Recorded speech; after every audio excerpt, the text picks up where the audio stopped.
Bonjour, bienvenue dans l'épisode 2 de notre émission Portrait des femmes inspirantes.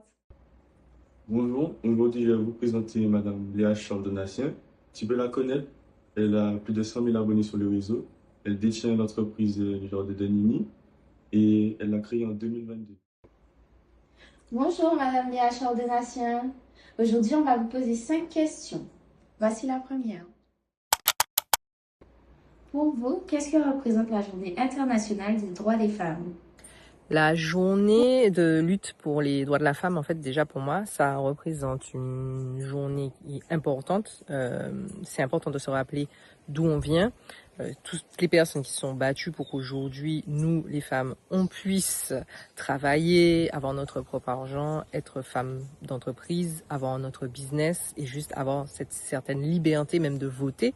Donc c'est très important de continuer à se rappeler de là où on vient pour mieux avancer et un jour arriver à vraiment avoir une égalité entre hommes et femmes.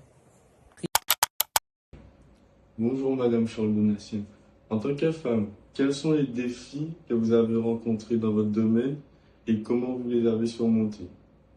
Les défis que j'ai rencontrés en tant que femme dans le domaine agricole, c'était beaucoup de stigmatisation, un peu de patriarcat, un peu de, alors je vais pas dire rabaisser, mais c'est beaucoup de sous-estimation. Voilà, on nous sous-estime beaucoup, nous femmes.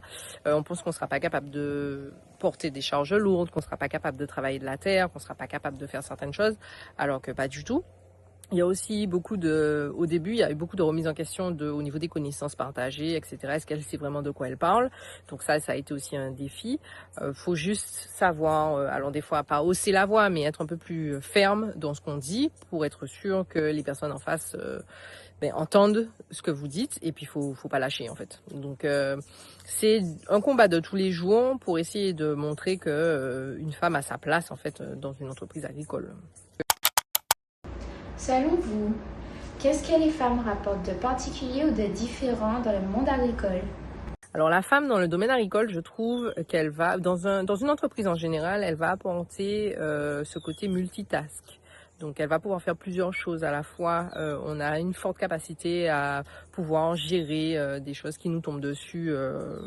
Alors je pense que c'est inné, c'est un peu biologique même chez une femme de pouvoir jongler avec plusieurs choses en même temps. Donc ça c'est quelque chose qui est assez intéressant au niveau agricole parce que il y a des jours où il va faire beau, il y a des jours où il va faire moins beau.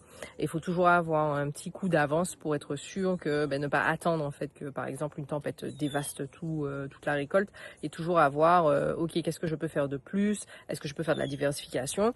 La majorité des femmes que je vois dans le milieu, que ce soit de l'agro-transformation ou agricole en général, ont su faire de la diversification. En fait, elles sont pas restées que sur l'agriculture et je pense que c'est une force de pouvoir aussi reconnaître pas les avantages, mais des choses qui pourraient faire avancer en fait l'entreprise différemment et puis aussi faire des choses différemment. Il y a beaucoup de femmes qui sortent des sentiers battus, qui font les choses différemment, qui essayent de nouvelles choses. Et puis il y a une certaine approche peut-être un peu plus douce, un peu plus maternelle que la femme apporte en fait un peu plus tranquille. On va dire que la femme est une force tranquille, voilà.